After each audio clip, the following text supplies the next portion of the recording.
I guess it's technically an owl, but well, there wasn't. To be fair, there was an owl in this, so you know we'll go with it. One, a real looking one, but not one that's disturbing like what Double Toasted said on that. But oh well. Anyways, welcome everybody. Rockin' Movies with Tyler. I'm Tyler. And today, Sonic the Hedgehog movie. Well, it's been an interesting couple weeks of movies, I'll tell you that. I wasn't totally expecting to really it's a weird conundrum. It's got a slight Rogue One conundrum with this one. And also the conundrum of the fact that, do I actually like this better than the Birds of Prey? Or should I really just say Harley Quinn Birds of Prey at this point, since the other title they had, which was longer, though makes sense given what the film was. I understood they had to change it to make more sense, because let's face it is really a Harley Quinn movie. Either way, the TV series I'm hearing on DC, the animated TV series, is better than this, and that's understand, and I don't blame people for saying that. I've yet to really find out for myself, so I can't really, so don't at me or quote me on that. So, Sonic Hedgehog, the better version of what we were initially going to get in the first place. And that was also a plus sign. In fact, imagining how the original version was going into this film, instead of redesigning him to look more like actual Sonic, it is and isn't it is the movie it was going to be if it had stuck with it, but yet, well, because of not doing so, it wound up turning out better, and some other character redesigns were actually done better as well.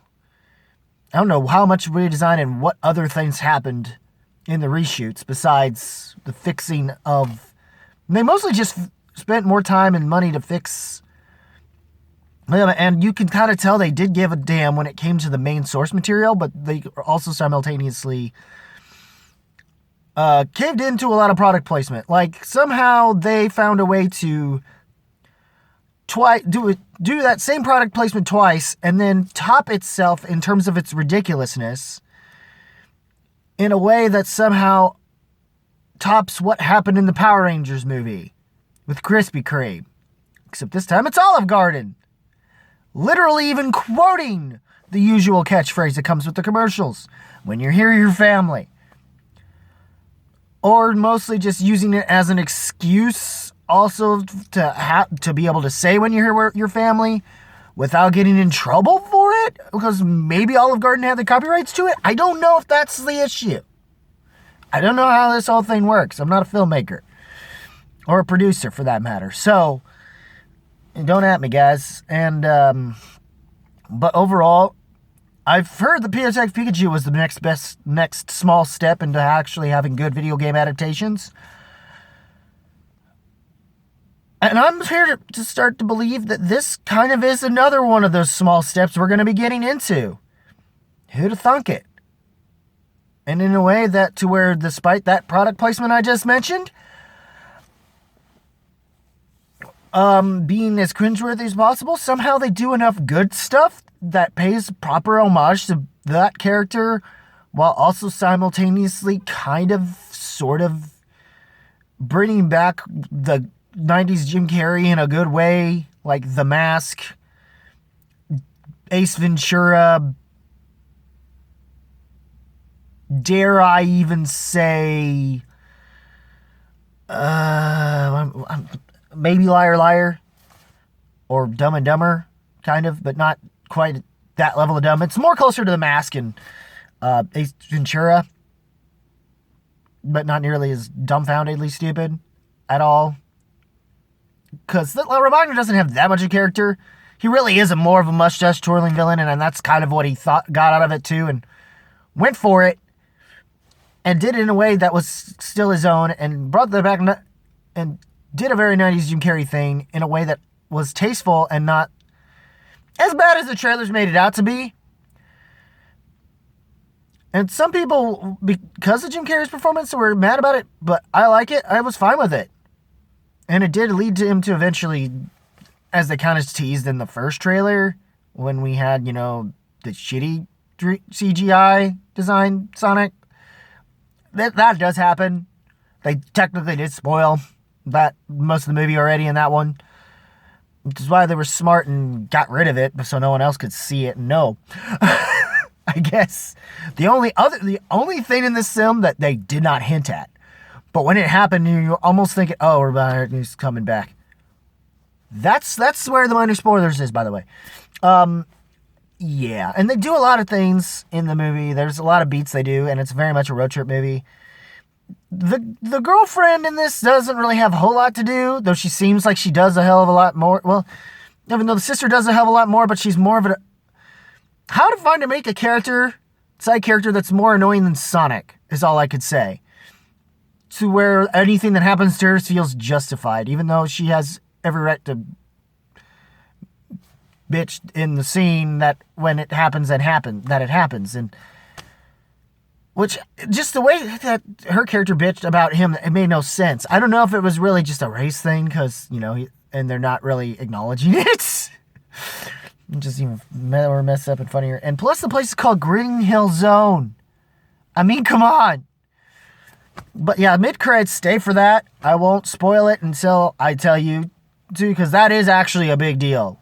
Especially given that we probably are going to get a sequel, because it has done really well at the box office. And personally, rightfully so, though I think the Harley Quinn stans need to lay off a little bit. Because we finally get a good video game movie. Let us have that. Between this and, Pikachu, but still, we're getting our baby steps in, and this was another good baby step.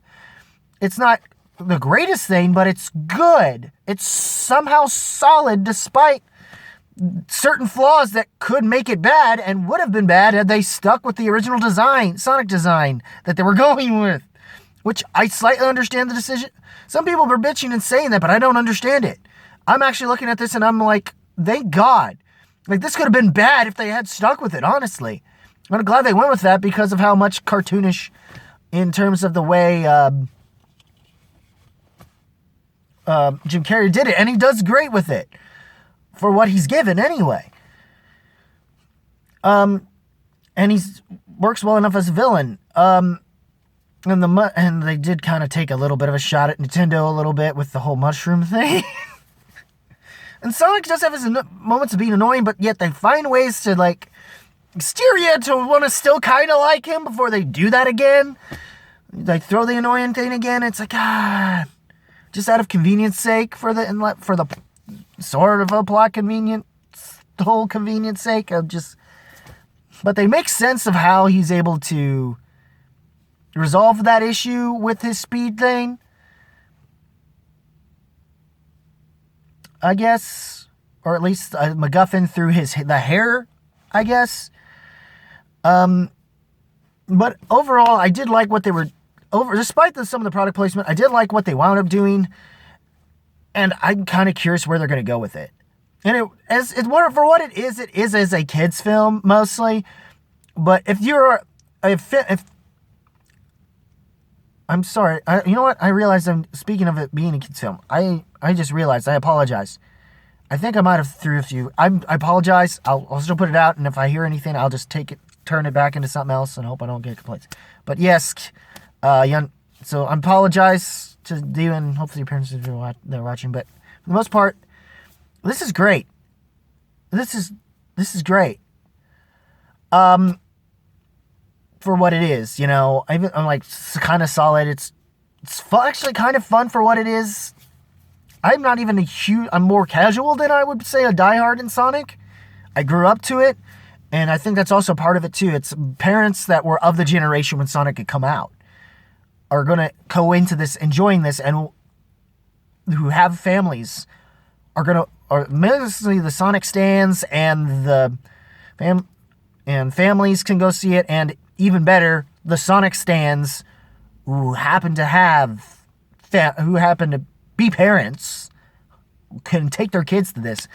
Probably better off in a matinee during the day kind of a thing, Or if you want to wait till rental, that's fine too. But I would suggest seeing it in theaters because there are some things about it that are fun, that do happen, that work as a Sonic fan, that will satisfy you, especially when you get to that mid-cred. Even though they probably could have done more with him, but I'm glad they didn't, and did not overblow and fluff the movie, and may give us and mainly did it for a sequel.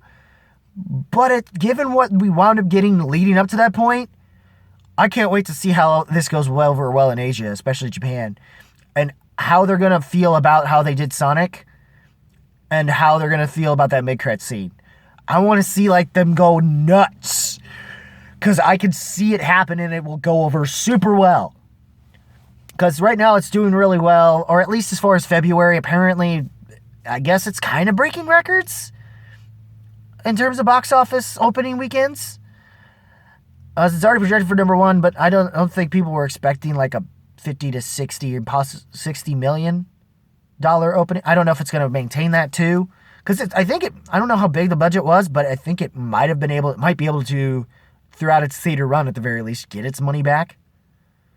I don't know if it managed to get its budget back. If so, that's good. And there's a possibility for one, and I hope if they do, they can't exactly get away with what happened here. It's because of what has happened leading up to this point and the good reviews that it surprisingly is getting.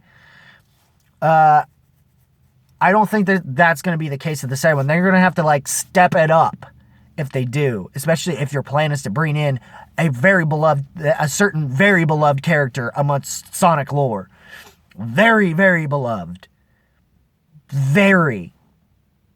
I will get to that eventually, because I can't not say anything on it. I can't really say in detail on it, but I'm going to say it when we end this. Oh. And it actually makes me excited to want to see it, which is crazy. And sure, the rain MacGuffin that they do use as a portal thing, which is a little make no sense about it. They're going to have to redo some things about it, or maybe show that maybe Sonic, there's more to the rings than what Sonic had been using them for, and that he could do so much more with it.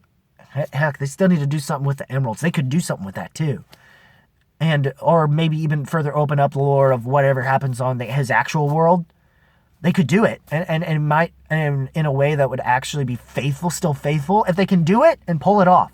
Because this is sort of this is an example of how to do what Smurfs, I guess, in films like Smurfs and whatnot kind of did, but do it better, and not as,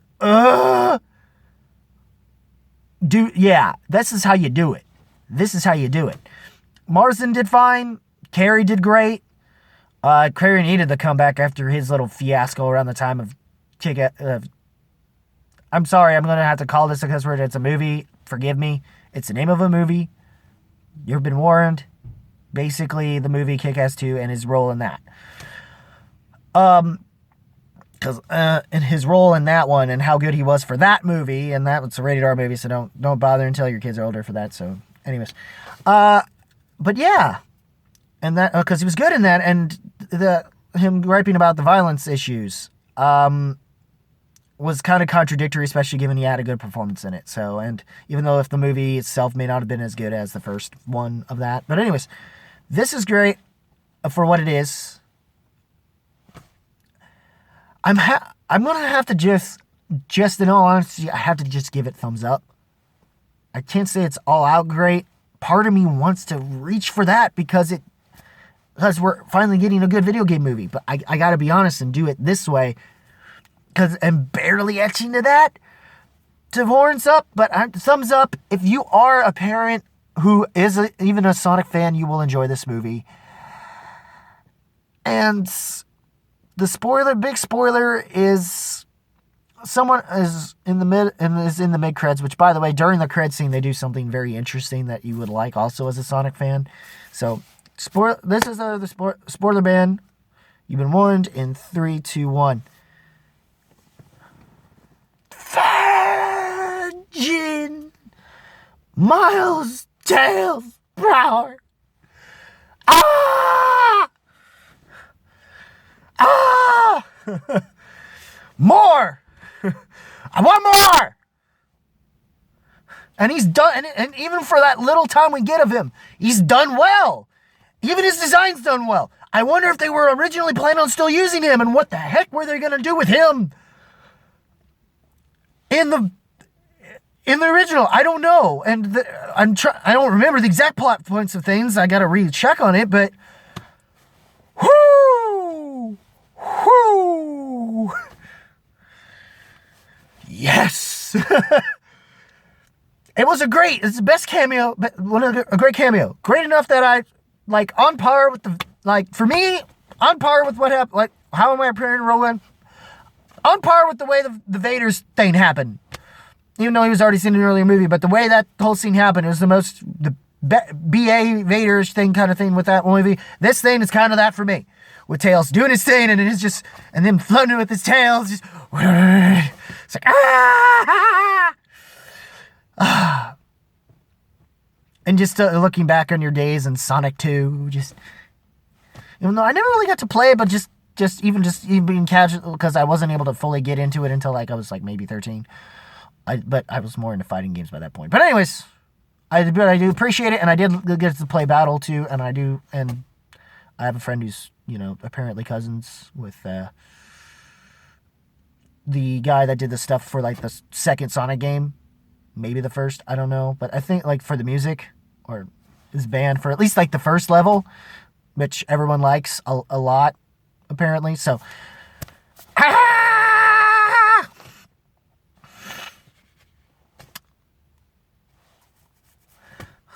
it's totally it's has some but introducing stuff that I understand if you want to consider it kind of in the bad category, but it's really more in the good category because of stuff like this and the way they handled things in it. I enjoyed it for what it was, and as a kids movie, and doing enough to be faithful enough to the lore that the Sonic diehards and stans and all that will not be so gripey about it. Even and film and just casual moviegoers can still enjoy it and find out that certain aspects of lore with that character and how that character is as a character. Even though I understand Robotnik's whatever, but he doesn't really have that much aside from him being a genius and all that stuff. And yeah, he's basically comes off like that, but with a very Sheldon-y complex, I guess. But that's about it. Other than that, I don't really have too many complaints with this film, too many, or at least not anything that any of the positives couldn't overlap enough to balance out and make it a good movie, cohesive enough movie, compared to even with its cliche moments and some blatant product placement. If you can get past that and enjoy the stuff they do give you that you will like, here you're gonna enjoy this film. So, what did you guys think of the movie? Leave a comment below. Let me know. As always, let's keep it random. Forget the random part. We're done with that part. As always, leave a comment below. What is your thoughts on the movie? What are your if you like this video, rock that like button with thrust if you must. As well as hit that subscribe button. Click the notification bell. Links in the description to the Facebook page, where I will also be, where you can like and follow me there. And as always, and again, as always, keep it real, keep it rocking, and I'll see you in the next video, whenever that may be. I need to catch up on my intronaut, apparently, so, as well as an album that came out earlier in the week of a newer band that might potentially be an album of the year candidate. So, we'll see. That might, or at least pick things up for the year 2020 for me, since it's kind of been a bit of a lull lately for many years, with the exception of the Chiefs win. So, many reasons, many things, and also apparently XFL team for St. Louis is actually doing really well, or at least had a win, which is nice. But anyways, or at least from what I heard. Caw. Anyways, I'm not, take care, y'all.